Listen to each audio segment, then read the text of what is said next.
لله نحمده ونستعينه ونستغفره ونعوذ بالله من شرور أنفسنا ومن سيئات أعمالنا من يهديه الله فلا مضل له ومن يضلل فلا هادي له أشهد أن لا إله إلا الله وحده لا شريك له وأشهد أن محمدا عبده ورسوله اللهم صل وسلم وبارك عليه وعلى آله وصحبه وسلم.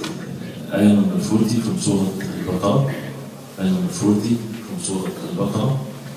And again, a quick reminder that when we sit at the gathering of reciting the Quran and understanding its meanings, this is the goal for every matter of knowledge of the deen, is to understand the Quran and the Sunnah.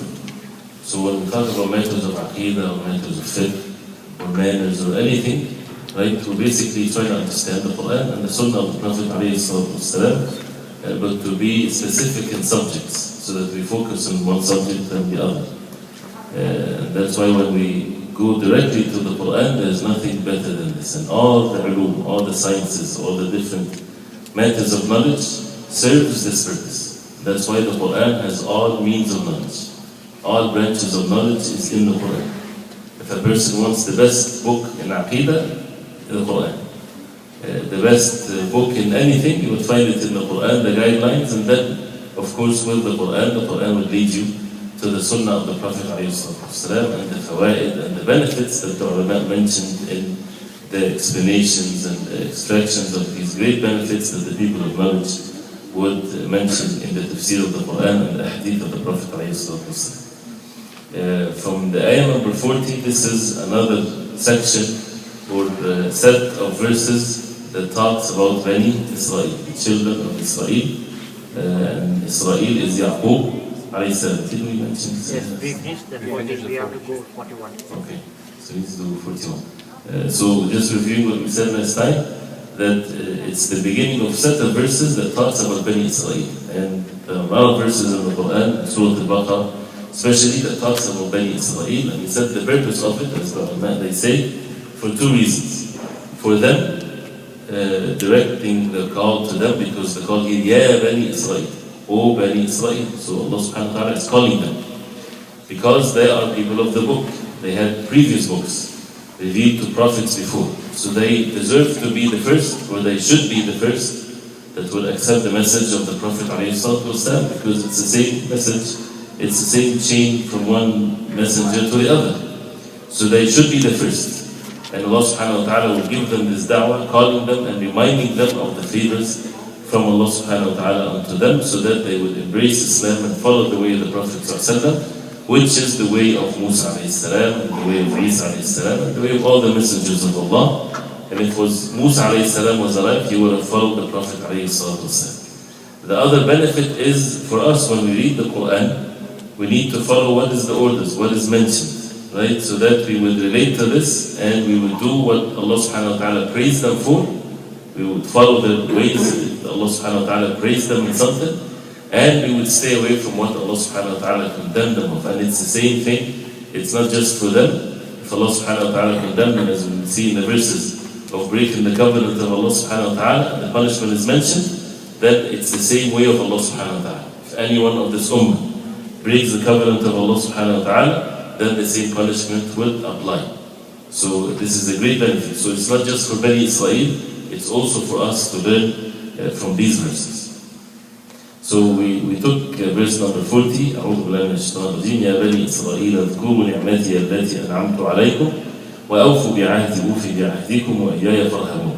Which means, O children of Israel, remember my favor which I bestowed upon you, and fulfill my covenant, so that I fulfill your covenant, and fear none but me. And we talked about what is the ni'mah from Allah subhanahu wa ta'ala, mentioned in other parts of the Quran, when Allah saved them from Fir'aun, when Allah subhanahu wa ta'ala sent from among them messengers and prophets, right, this is a great favor from Allah subhanahu wa ta'ala, for people to be guided, for people to get to know the truth. And that Allah subhanahu wa ta'ala chose them and made them virtues at the time of their prophets, that they received the message. So these are great favors from Allah subhanahu wa ta'ala, and throughout the surah, many of these favors will be mentioned. And remember such and such, and remember such and such. And then we will see how did they take these favors from Allah, Were they grateful to Allah subhanahu wa ta'ala, or it caused them to be arrogant and to have their hearts hard and so on, and then as a result of that what was the punishment from Allah subhanahu wa ta'ala. And to fulfill the covenant of Allah. The covenant of Allah will be mentioned also in the same surah and other surahs, where Allah subhanahu wa ta'ala took from them the covenant that they would worship none but Allah subhanahu wa ta'ala, that they do not associate partners with Allah, that they take care of their parents, that they take care of the orphan and the poor, and to establish the salah and to pay the zakat, which the same orders that Allah subhanahu wa ta'ala took the covenant from us when we say La ilaha illallah Muhammadur Rasulullah. So if we break the covenant, we would fall into the same subjecting ourselves to the punishment of Allah subhanahu wa ta'ala, and the reward is given from the same sort of deed that the person do. If they fulfill the covenant, Allah subhanahu wa ta'ala will fulfill their covenant, and that is to make them enter Jannah, for them that Allah subhanahu wa ta'ala will be pleased with them and so on. وَإِيَّايَ فَارْهَبُونَ, and only fear Allah subhanahu wa ta'ala, do not fear none but Allah subhanahu wa ta'ala. Then after that, in verse number 41, more of what is mentioned here, orders from Allah subhanahu wa ta'ala to them. وَآمِنُوا بِمَا أَنزَلْتُ مُصَدِّقًا لِمَا مَعَكُمْ وَلَا تَكُونُوا أَوَّلَ كَافِرٍ بِهِ وَلَا تَشْتَرُوا بِآيَاتِي ثَمَنًا قَلِيلًا وَإِيَّايَ فَاتَّقُونِ. Which means briefly, and believe in what I have sent down, confirming that which is with you, and be not the first to disbelieve therein. And buy not with my verses a small price, and fear me and me alone. So here's another order. وَآمِنُوا بِمَا أَنزَلْتُ. Aminu, belief. Right? And the order from Allah subhanahu wa ta'ala for Bani Israel to believe. To believe in what? بِمَا أَنزَلْتُ. What I have brought down. And what did Allah subhanahu wa ta'ala bring down? Which is مُصَدِّقًا لِمَا مَعَكُمْ. مُصَدِّقًا لِمَا مَعَكُمْ, confirming from الصدق, confirming that which is with you. That means this is referring to the Quran and what was revealed to the Prophet ﷺ. So the order from Allah subhanahu wa ta'ala for them to believe in what Allah subhanahu wa ta'ala brought down, confirming that has been with them, which is the Torah, right? And the Injil that was revealed to Isa alayhi salam. The Torah was revealed to Musa alayhi salam. We believe in all the books of Allah. We believe in them, that Allah subhanahu wa ta'ala brought them down to the prophets, but the books before the Quran was left for the people to preserve it. They were entrusted, right, by these books, so that they would keep it, and not to, as it will come, they should not conceal the truth, they should not alter it, they should not change it. So it was left for them, since there is a final messenger to come. But what happened as human beings, and because of their deficiencies and their sins and so on, they changed the words of Allah subhanahu wa ta'ala. They didn't change every word of it, but they changed the things that was not according to their design. But when it comes to the Quran, Allah subhanahu wa ta'ala, He promised that He would save it till the Day of Judgment. Nobody can ever cause a permanent change to the Quran, meaning that anything will be changed then. So what Allah subhanahu wa ta'ala brought down to the Prophet ﷺ proves the ulu, the highness of Allah subhanahu wa ta'ala. He's the most high. The Quran came down from the most high subhanahu wa ta'ala by Jibreel alayhi salam. And what's in the Quran, مُصَدِّقًا لِمَا مَعَهُ. What's in the Quran, confirming what was before.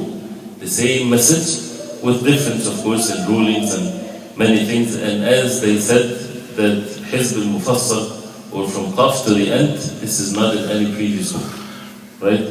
What's before that, you would find many of it in the previous message from Allah subhanahu wa ta'ala. But from Qaf to the end, it was said that this is something was unique to the book of Allah, the Quran. And of course the Quran will give them what they had dispute among each other with, matters of stories or rulings or whatever there is, all will be in the Quran, fixing these disputes, and they're supposed to follow the Quran. So Allah subhanahu wa ta'ala is ordering them to believe in it. وَلَا تَكُونُوا أَوَّلَ كَافِرٍ بِهِ, and forbidding them, وَلَا تَكُونُوا أَوَّلَ, the first kafir, disbeliever in it. They will be the first to disbelieve. It doesn't mean that they can be the second in row to disbelieve, but it means since they are people of the book, that means they know very well that this is from Allah subhanahu wa ta'ala. If someone that didn't have the book before, it's not that they would have an excuse, but it's not like the one that had the knowledge and had the books. And that's why when they turned away from it, they received the anger of Allah subhanahu wa ta'ala. غَيْرِ الْمَغْضُوبِ عَلَيْهِمْ. These are the maghdubi alayhim, those who Allah subhanahu wa ta'ala was angry with them because they knew the truth and they turned away from it. And that's why Ya Bani Israel, as we said last time, is the call to remind them that they are the sons of a messenger of Allah, Yaqub alayhi salam. So how can the sons of a messenger, right, and the offsprings of a messenger of Allah would turn away from the revelation from Allah subhanahu wa ta'ala? So this is definitely shows how severe is the crime that they committed, and people would follow them. These are the sons and the offsprings of the messengers. People in general, they would follow them. Even the people of Quraysh, they used to seek some advice, and the people of Al-Madinah, they used to seek some advice from the Jews in Al-Madinah. And for example, in the battle of Al-Ahzab, the Confederates, when the leaders of the Jews in Al-Madinah, when they went and they broke their treaty with the Prophet ﷺ, they went to Mecca and they talked to the people of Quraysh that, encouraging them to come and fight the Prophet ﷺ and telling them, we won't do nothing, to you and so on. And they told them when they were talking to them that you are on the truth, that he is on falsehood, and you, the idol worshippers, they would approve of what they were doing, that they are on the truth. Not that they would just say that the Prophet ﷺ is not on the truth, they would say that the disbelievers, the idol worshippers, they are on the truth. So this is part of concealing the truth that Allah subhanahu wa ta'ala entrusted them with. So وَلَا تَكُونُوا أَوَّلَ كَافِرٍ بِهِ, which shows that the severity of the crime, that they become the first to disbelieve when they're supposed to be the first to rush and to believe. And kafir, again, disbelief, and also the literal meaning of it, covering. Right? So do not be the first to cover the truth, to conceal the truth. وَلَا تَشْتَرُوا, another thing, وَلَا تَشْتَرُوا بِآيَاتِي ثَمَنًا قَلِيلًا. Tashtaru is, it's a word that means buying and selling. It means both, right? So do not purchase by the ayat of Allah subhanahu wa ta'ala ثَمَنًا قَلِيلًا, a small price. As if they had the ayat of Allah, they sold it for what? For something very cheap. They sold it, meaning that they didn't hold fast to it. They turned away from it. They received the punishment of Allah subhanahu wa ta'ala by what? By very small price. What is the thaman qaleel? What is the small price? As Al-Hasan al-Basri rahimahullah, he said, الدنيا بحذافيرها ثمن قليل. The whole entire dunya is small price. So if they would get the whole treasures of this dunya, and in return they would sell their religion, give up their religion, give up the truth and to fulfill their desires, then this whole dunya and whatever it contains, it's nothing, it's something that is qaleel, it's something that is little, because what they would gain, nothing. Maybe few days, few years of joy and pleasure, this is what they might think, status and their followers, they won't lose their followers because of their envy that they had, but then after that it's everlasting punishment in the hellfire. So what is then the reward for this? وَلَا تَشْتَرُوا بِآيَاتِ ثَمَنًا قَلِيلًا. That's why anyone that would compromise anything of the deen of Allah subhanahu wa ta'ala, any ayah, any order, any ruling from Allah subhanahu wa ta'ala, compromise that in return for something of this dunya, it's qaleel, even if it's the whole dunya, right? So it's not like a person is compromising something from the deen of Allah for 1,000, he says, no, it's too little. وَلَا تَشْتَرُوا بِآيَاتِ ثَمَنًا قَلِيلًا. I should not do that with a small amount. I would do it with a bigger amount. And people, we need to examine ourselves. Right? If a person is offered millions and millions and millions just to commit one sin, right, for that return, but a person will do this, then if the answer is yes, and it's easy to say that and no, definitely, and this and that, but when it comes to the reality, when the person has the temptation, it's very easy for the person to choose the immediate joy and be instead of forgetfulness of what's coming in. The wise person, the believers, they would sell this dunya and whatever it contains for the deen of Allah. This is how the Sahaba radiallahu anhum did. So this is a very important part of the ayah, because the Bani Israel, they did what Allah subhanahu wa ta'ala forbade them from doing. they chose their status. They didn't want to lose their followers, in which they would have, if they would have believed in the Prophet ﷺ, they would have been the best. Allah subhanahu wa ta'ala promised them to get the double of the rewards, and they would receive the honor and the respect in this life till the day of judgment. When we see, for example, the Sahaba radiallahu anhum, how they are mentioned and so on. But they chose otherwise, and they sold it cheap. And the Prophet ﷺ said that one of the signs of the hour, that يصبح الرجل مؤمنا ويمسي كافرا ويمسي مؤمنا ويصبح كافرا يبيع دينه بعرض من الدنيا. That one of the signs of the hour, that a person will be a believer in the morning and he becomes a disbeliever at night. And a believer at night and he wakes up to be a disbeliever. Why? يبيع دينه. He sells his religion. He gave up his religion بعرض من الدنيا, by some apparent benefit of this dunya. Right? So the real trade is to sell everything we have in return of the deen, to achieve the deen. This is the real trade. This is the profitable trade. إن الله اشترى من المؤمنين أنفسهم وأموالهم بأن لهم الجنة يقاتلون في سبيل الله فيقتلون till the end. That Allah purchased the lives of the believers. This is how we need to see the deen of Islam. Again, it's when we look at ourselves, the situations of the Muslims, our way of understanding the deen, to a great extent, it becomes the way of how the Christians and the Jews, they see their deen. Something on the side, something of gaining some blessings, to feel good, to feel some peace, whatever, right? This is not what the deen is. The deen is the whole entire life. Your life is for the sake of Allah. Allah, as the ayah says, اشترى, purchase the lives of the believers. That means there is nothing for you. You're all for Allah subhanahu wa ta'ala. And when a person is for Allah subhanahu wa ta'ala, he won't lose anything. He will gain everything. Because Allah subhanahu wa ta'ala is the most rich. He does not need the human being. The human beings, the ones are in need of this. So when they have their whole entire life for Allah subhanahu wa ta'ala, they will get the ultimate and the perfect happiness and the tranquility and the peace and all joy and so on, because they deal with the most rich subhanahu wa ta'ala. Human beings, they compete with one another in matters of this dunya, greed and everything, and it's all miseries and pain and disturbance, and definitely.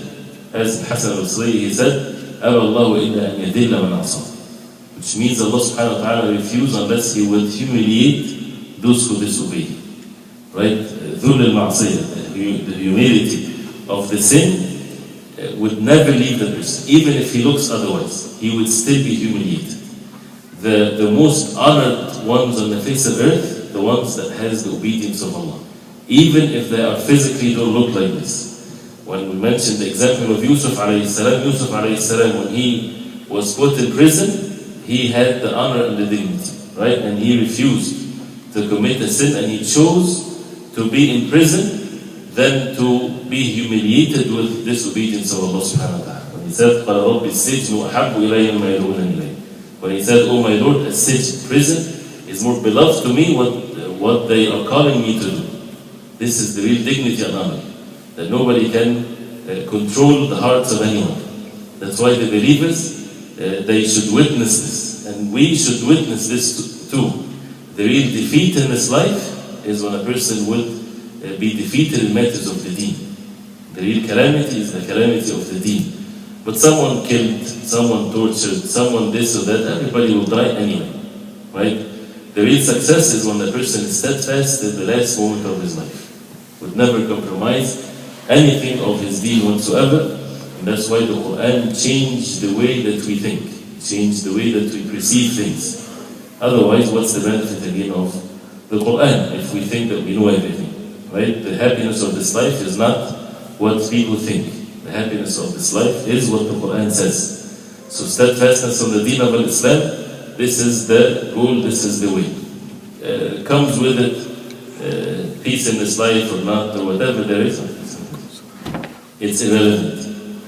What the Muslims focus on is this pleasing to Allah subhanahu wa ta'ala, not to get to know the truth from falsehood, as we said, and to choose to do the truth and to be away from falsehood.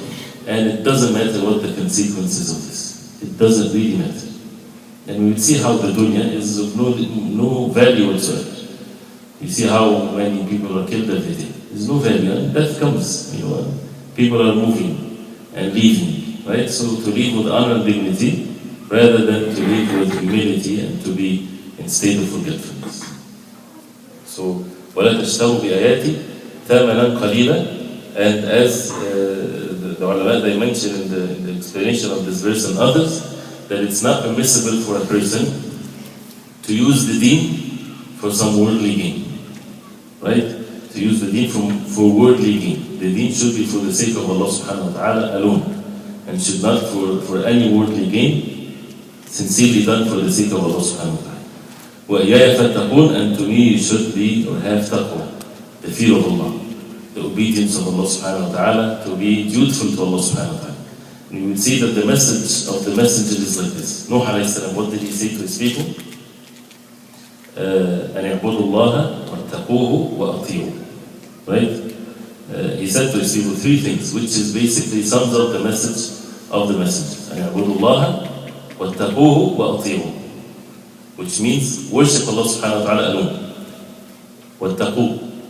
Shield yourself from the punishment of Allah by doing what Allah subhanahu wa ta'ala ordered and stay away from the sins, purifying yourself from sins and so on, the taqwa.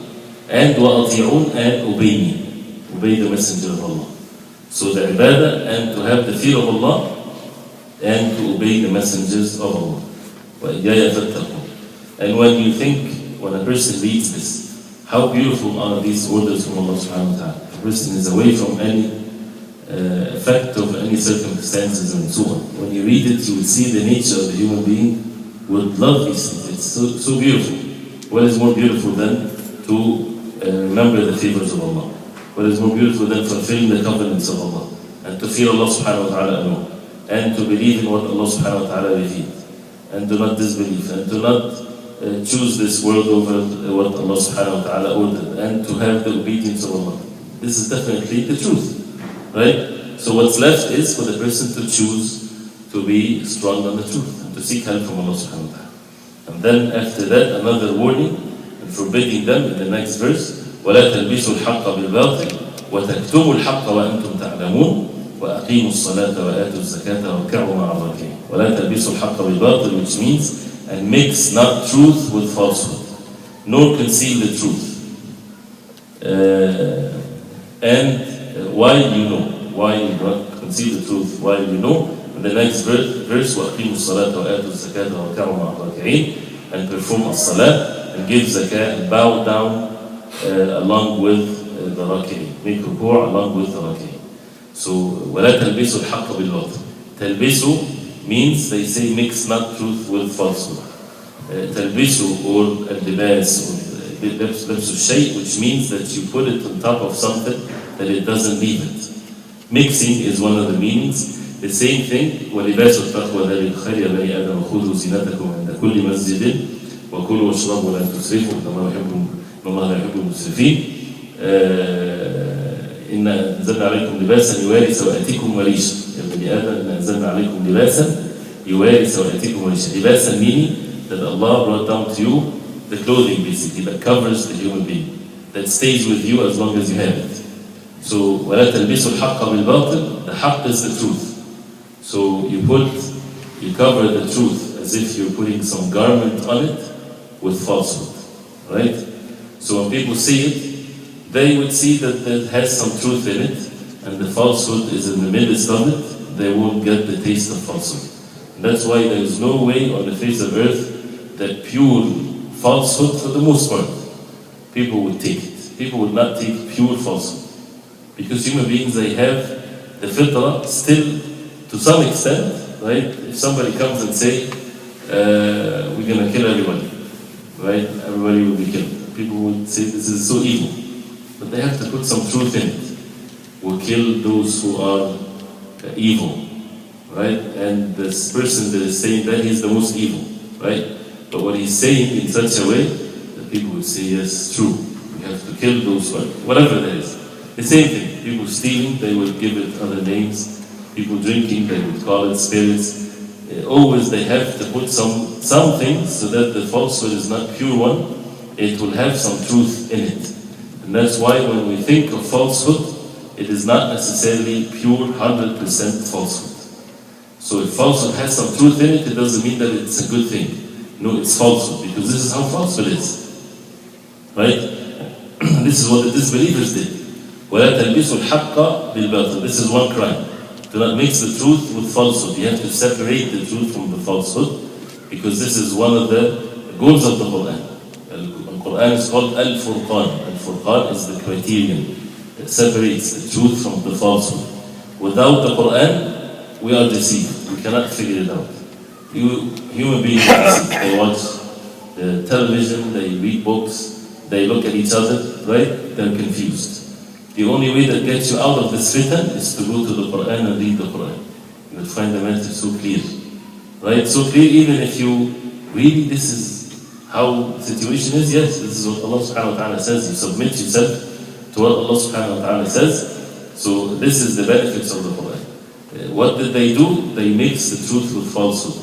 As some said, they mixed Islam with the previous, as Ibrahim said, mixed Islam with Judaism and Christianity, for example. That it's all okay, for example. Do not mix the truth with falsehood. There's truth and there's falsehood. And this is absolutely right. And this is something that it doesn't matter whether the people are living among non-Muslims or not. This is something that a duty that we have to have, right? And even when people explain to others this, sometimes people get so offended when someone will tell them that, for example, you are a disbeliever. What's wrong with that? Right? This is how life is. Even from their perspective, if you don't believe in what they believe in, you're a disbeliever.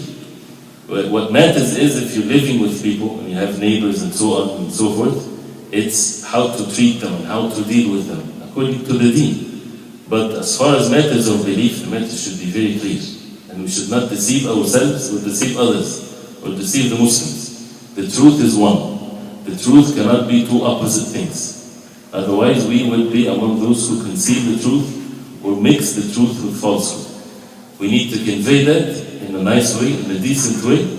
But as the Prophet ﷺ said, وَإِنَّا أَوْيَاكُمْ لَعَلَى هُدًى أَوْ فِي ضَلَالٍ مُبِينٍ. As Allah subhanahu wa ta'ala says, us or you are either on clear guidance or total astray.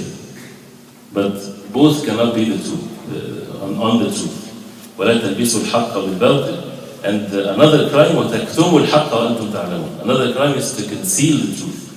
So one crime is to mix the truth with falsehood, so it becomes confusing to people. And another crime is to conceal the truth altogether. That a person would not convey the truth, would conceal it, would hide it. And those who would conceal the truth, the people knowing the truth, that means people of knowledge, for example. So someone that has the knowledge and conceal the truth, this is definitely a crime. This does not apply for someone taking someone gradual to teach him the deed, for example, one step after the other. If you talk, for example, to a non-Muslim, he doesn't need to know that gold is haram for men to wear. There's no purpose of this. There's no reason for this. But you're not concealing the truth, but you're talking to them about the most important thing, and that is to know what La ilaha illallah means, and to believe in Allah subhanahu wa ta'ala, and then you take the matter step by step. The same thing for a Muslim that doesn't know how to make salah, for example. You teach them matters of his belief, matters of tawheed, and how to make salah. And you don't have to talk to him about something at this level, something else that is of a less priority for him. But if he asks, can we lie? No. We have to say the truth. You cannot hide the truth. Right? For example, it happens many times when people embrace Islam. I remember one time a brother embraced Islam. And the first, after he said the Shahadatain in front of everyone and so on, after Salat al-Jum'ah, he took me on the side and he asked me two questions. He was wearing a golden necklace, right? Is this permissible? Somebody told me that I have to take this off because it's haram. And the second thing is that he is living with his girlfriend, right? Somebody told me that I cannot do this. And he looks at me like, say no. He's waiting for the no so that he quit. So, if for example, this is religion, and this is not my religion, this is the religion of Allah subhanahu wa ta'ala. Right? And if I say, no, you're okay, brother, mashallah, you did great, you became a Muslim, don't worry about these things now. We'll talk about it after a few months. Just learn this is deceiving the person and hiding the truth. But at the same time, you can say the truth that this is haram, yes, and this is haram, yes, and this is why it's haram, because this is what Allah subhanahu wa ta'ala revealed, and we believe in the wahi from Allah subhanahu wa ta'ala, but it doesn't take the sinner outside the fold of Islam. Right? It does not take him outside the fold of Islam. If he's a sinner, he's still a Muslim, but he's not a disbeliever, right? So it does not approve the sin, but you need to understand first who's Allah subhanahu wa ta'ala, and the iman when it builds in the heart, and definitely you should stay away from these things, but it should not make you away from the deen.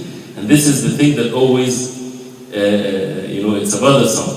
When someone, which is rarely happens, but I remember one time, for example, it was a woman and she gave up Islam, right? Because of some issues. The sisters are treating her bad or whatever there is, right? So I said to this sister and I talked to her, what does that has to do with the belief that she said La ilaha illallah Muhammad Rasulullah? How is that negating the belief itself? How can that, the actions of people or certain rulings even, would negate the fact that you believe that there is no one worthy of worship except Allah and that Prophet Muhammad is his final messenger? Do you believe in this? She said yes. So why would that take make you stay away from the whole thing?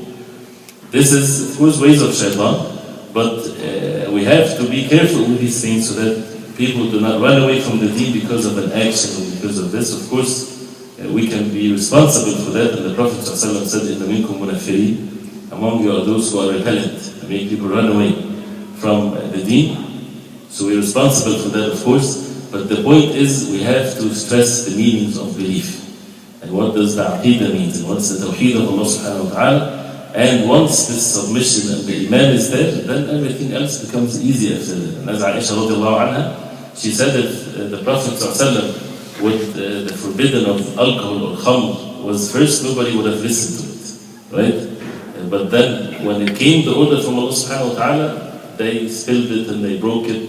The submission and the iman level was high, that everything was easy for them. And that's why to take someone and to gradually teach them and to put them in the right environment and to be patient with one another and not to try to correct the person overnight. In هذا الدين متين, as the Prophet ﷺ said, this religion is very strong. فأولئك فيه برفق. Go in it with gentleness, right? And if a person goes in it so fast, he can leave it so fast. This is human nature. So the person has to take the matter gradually. This is not concealing the truth. This is knowing ourselves and treating the human nature.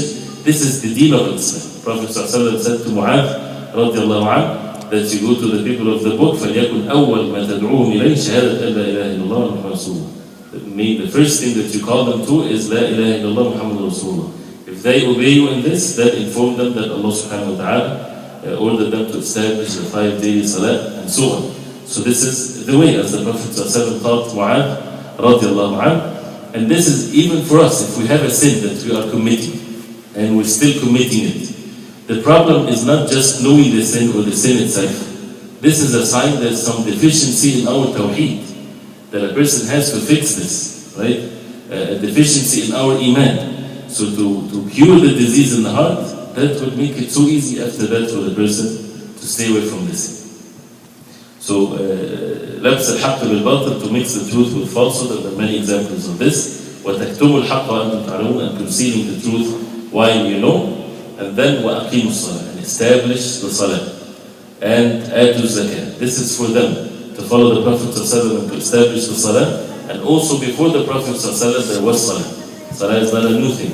It was maybe different, the way that it's done, but it's the same order from Allah subhanahu wa ta'ala. They had salah, they had zakah also. They had zakah to pay, not necessarily the same rulings, but they had the same way. وَارْكَعُوا مَعَ الرَّاكِعِينَ, and make ruku' with those who make ruku', to be with the environment of the believers. And some of the ulama, they took from this, as this is one of the evidences that Salatul Jama'ah is mandatory. Because وَارْكَعُوا مَعَ الرَّاكِعِينَ, make ruku' with those who make ruku'. This is an order. And the order, as you see from the beginning, it's not an optional thing.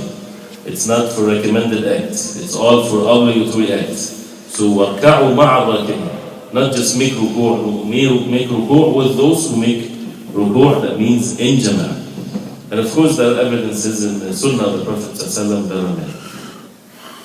If we look into the benefits of these ayat, as we heard, this is again to Bani Israel and also for us, so we can take the list like this and see how is it in our life, because we need to do the matter practically and to be grateful to Allah subhanahu wa ta'ala that Allah subhanahu wa ta'ala did not deprive us from following the truth. So believing in what Allah subhanahu wa ta'ala revealed, that means we get to know it. We get to know it so that we believe in it. Right? And the more the person learns, the more he increases his iman. And to know for sure that it's confirming what was before. And to have this belief and to have this honor and dignity in it. And not to use the deen for any worldly gain, but instead to make the whole dunya for the sake of the deen of Islam. And to fear Allah subhanahu wa ta'ala, to be dutiful to Allah subhanahu wa ta'ala, not to conceal the truth, not to hide the truth while the person knows, and to establish the salah and to pay the zakat and to make ruku.